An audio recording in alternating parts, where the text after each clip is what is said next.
So to start off, first of all, I'd like to thank you for joining me today. I'm having a blast in your show, and I'm super excited to be able to chat with you a little more.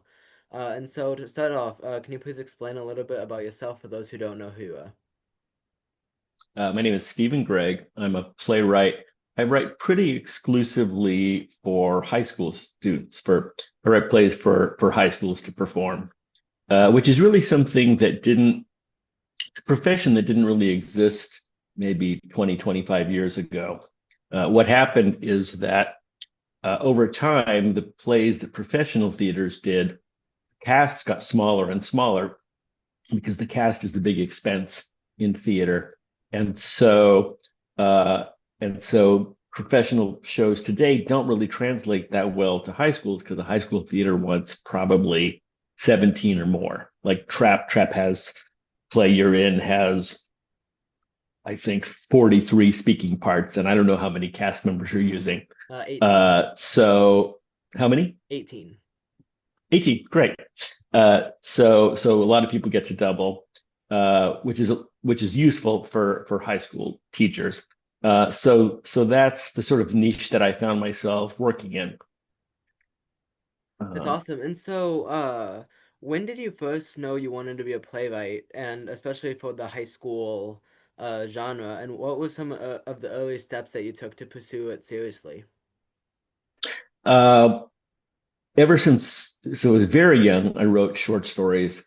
When I was in high school, my father suggested that I write a play, and so I did. I wrote a one act, and my high school teacher was nice enough to put it on, and he even took it to a festival, the International Theater Festival, which back then was in Muncie, Indiana. Nice. So it was an early taste of something that was really fun. I realized how much I liked it, and then after college, I went to New York with a friend. The whole plan was to be writers. We had no really other plan than that. And I thought about writing fiction, but the truth is, even back in the 80s, which is when this was, fiction writing, short story writing seemed to me a little bit like oil painting in the Renaissance. There were so many people who were so wonderful at it, and I didn't see any way to break in. But I'd already written this play, and the plays that I saw, I didn't think were very good. So it seemed like I had a better shot at at going at that as a career. Um, High school theater over professional theater because the first play that I wrote in high school, it was called Why Do We Laugh? It actually ended up getting published, and it ended up being produced by high schools because I was in high school when I wrote it. Uh, and then I wrote a second play that took a very long time because I didn't know what I was doing. And I thought that it was way better and would probably get a lot of productions. It was also published, but it did not get nearly as many productions and only had three people in it. So then I wrote another play, and this one had, like Trap, it had a lot of characters and a lot of flexibility, and it was a comedy, and it really took off. It all of a sudden there were productions of it all over the country, and that was when I realized this is probably my niche. This is probably the type of play I'm going to write. That's awesome. And speaking of Indiana, that's actually where we're performing it at. We're performing it in Valpo. I'm sorry, say that again. We're You're performing it in Valpo, Indiana. Oh, how fun! Yeah. I don't think I realized that. And so, who are some of your inspirations as a playwright, and who helped shape your voice so early in your career? Uh, I think a lot of playwrights my age, and maybe especially a lot of guys, I'm not sure, were very influenced by a playwright named Christopher Durang. His most famous play is called Sister Mary Ignatius Explains It All for You. And it's a nun haranguing an audience and being asked questions by a 6-year-old boy who takes questions out of a box, and he asks them and she gives him a cookie. And it's so bracing and unlike anything else that was out there and funny that I think it showed a lot of us like what theater could be, which is something different than than the four wall plays, the living room plays that we'd grown up with. Mr. Durang actually died, I think, about 6 months ago. Uh, but it was a very important to me career. Um, and then I guess the other playwrights who I really admire are Paula Vogel, whose play How I Learned to Drive won a Pulitzer. And there's an Irish playwright named Martin McDonagh, whose whose plays are dark but often very funny. Those are some great inspirations. And so, if we're following along with your career, before we get into like the trap side of things, you also wrote a play called Ghostlight. And so, can you tell us a little bit about what made you want to write this story, Ghostlight? Sure. One thing about writing for high schools is that I think that high school theater should be the equivalent of young adult literature. It should be a little bit more heavily plotted, more like Harry Potter than maybe some of the more serious plays you see on a professional stage. And so that means you lean into genre, into fantasy or horror, which Trap is. I'm working on a science fiction play, and I thought I wanted to write a ghost story. Uh, and I saw one. It's not well known. It's called The Awakening, and I really loved a lot of things about it. And so sometimes when you are inspired by something, you can just look at it and say, well, what do I like about this? The Awakening is about a young woman who's a professional ghost debunker. She goes in and proves that they're not real. But there were a lot of things about the plot that I liked. So I started by, all right, well, what would happen if all the characters were basically high school age? That gets rid of the idea of a ghost debunker. But I started there. I had someone narrate. Uh, I started at a different place. I start right when the main character enters the school. Um, and finally, you change and you change and you change until there's nothing of the awakening at all, really, in the play. But it's a nice framework to be able to say, here's something that works. Let's start changing. Yeah, for sure. That's amazing. And so, jumping into Trap now, which is it's actually my first non-Shakespeare play that I'm in. Oh Uh, and yeah. so, where did this idea of Menachep come in, and how did the idea of Fair and Oaks and all that come in? So I had wanted to write a horror play, and I had this idea of the play actually somehow menacing the audience, and it was going to be for professional theaters. It would be like six characters maybe.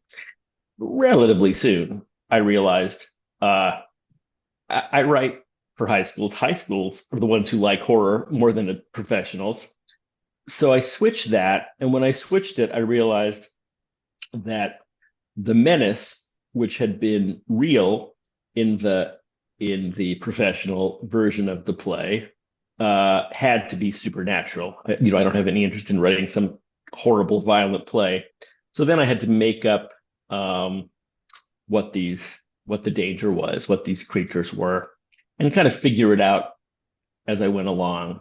I developed plays at a writing group, and at some point I brought in a section of it wasn't even called Trap then, but I brought in a section of the play, and very early on, these creatures rise into the air. I didn't know how you'd stage it, but someone gave a very smart note, which is you're giving away too much too soon. First of all, they don't still rise into the air, but you want to tease. It's horror on stage is much more about dread than it is about actual fear, and you can't show things. There's things that are too hard to show.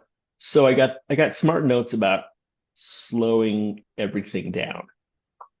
Um, and then honestly, I was also very interested in documentary theater. Um, Things like Twilight Los Angeles. I don't know if you know that play or the Laramie Project. I've heard of that one, yeah. So documentary theater is when the cast usually spreads out, interviews people about an event, pretty much takes the interviews verbatim and comes back and performs them, shapes them, and then performs them. So I wanted to try that, but I wanted to try it fake. So actually, the very first time that I took Trap into my writers group, I told them that it was a real event and that I had gone out and interviewed people, and we played it straight. There was nothing supernatural, and they bought it. They actually believed that these were real interviews and that we some dark thing had happened in the town called Manichap. And then they went home and Googled it and got mad at me. That's awesome. Yeah, it's funny because after the first table read through, I went home and I Googled Manachep. I'm like, I swear it's a real place. It's got to be a real place. And like some place on like the other side of the world popped up. I'm like, no, it's in California. It's a real place. So the real place is called Menifee. It's a beautiful part of California that I just happened to have passed through at one point, and there are parsley farms. I think that's right. So I stole the name kind of Yeah, it's and great. moved it. Uh, Menichap is by the ocean, which Menifee is not. awesome. And so do you find it harder to write documentary plays because you have to make interviews and stuff? No, I think it's a little bit easier. Uh, the challenge of a play a lot of times is how do you tell a story in scenes? How do you tell a story when what's really going on is that one character wants something and the other character wants something different? That's the structure of a good scene, but how does that move your plot? Documentary theater, fake documentary theater, removes some of that. You can interview someone who's freaked out, and they'll tell you uh, exactly the scary thing that happened or the mysterious thing that happened, or they'll pretend to be an expert. So in some ways, it's a little bit easier for sure. Yeah, that's phenomenal. And so in a past interview, you said story is what happens, plot is how the story is revealed, illustrating this distinction with The Lion King and Hamlet. Ah, So can you please unpack how that philosophy shapes your writing? sure.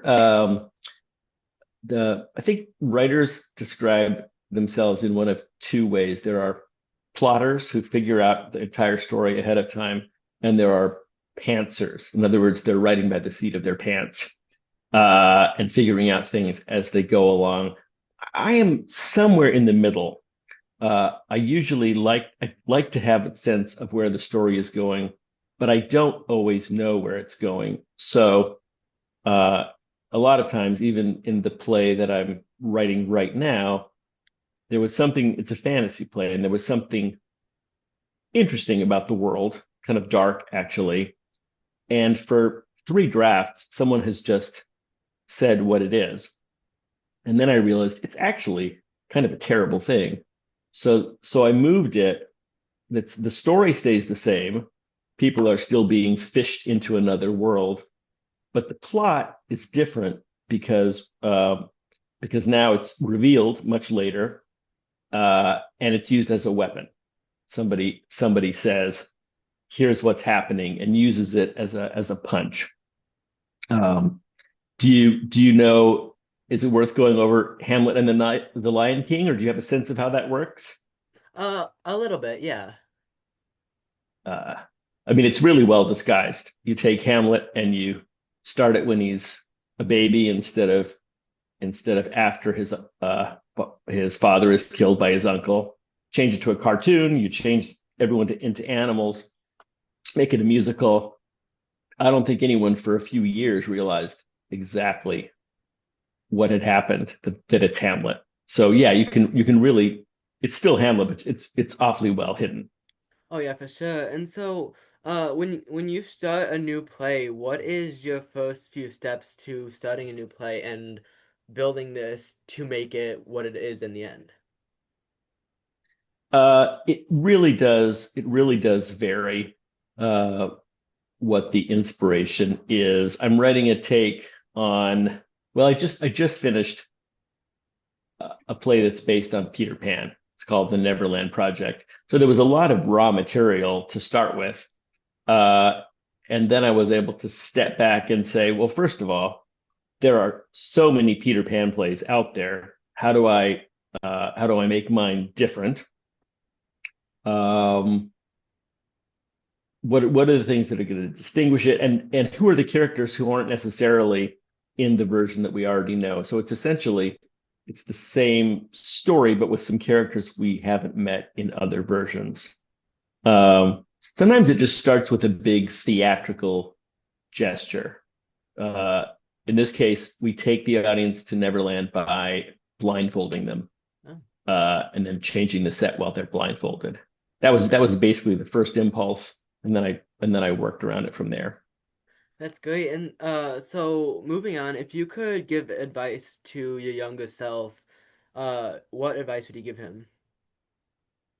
I think one way to think of advice is I think what's useful to pass on is the advice that was given to you and that you didn't take. My father said, he said this to all of us, actually. I'm the oldest of five. Get yourself a skill, whether it's repairing air conditioning, whether it's get yourself a practical skill that you can use to support yourself. I did not do that. And playwriting is a slog when it comes to making money. It's up and down, and it takes a long time to do it. And it's not always convenient to have a low skill day job. If I did have, if I were an electrician, I'd be paid much better, and I'd be able to do that on my own time to some extent. Something that's get yourself a job that's relatively well paying. That's probably, I would say, has nothing to do with writing, uh, because that way you can save your brain for the writing for when you get home or before work. That's awesome. And so moving on, this next question is kind of similar to the last one. And so sticking with like advice, what advice would you give to someone who wants to write a play for the first time but doesn't know where to start? Um, you know, Plays are, in some ways, they're kind of fun to write because you fill up the page really fast. You know, hello, how are you? I'm fine. Suddenly you're a third of the way down the page. I would say, um, I would say get yourself started, and I would say get yourself a deadline. Louis Armstrong, the musician, said, "I don't need more time. I need more deadlines." It is really true that you want to have a little bit of pressure. So if you're a young playwright, there are lots of great young playwrights festivals. And if you're older, there are developmental opportunities everywhere. And I still use them. I and I use them as a deadline, as a way to force myself to finish what is usually a terrible first draft. Um, but if you are not worried about winning it, which I'm not, then you're actually using the contest instead of the contest, especially if there's a fee, using you. Uh, once in a while, you win one, but you learn very, very early on. Sometimes a playwriting contest will have 1,500 entrants, and they choose one or they choose five. So get yourself a long deadline. And then if you're really having trouble writing, get yourself a short deadline. Set a timer for 30 minutes and force yourself to do something for those 30. Again, sometimes 25 minutes is more useful than 3 hours.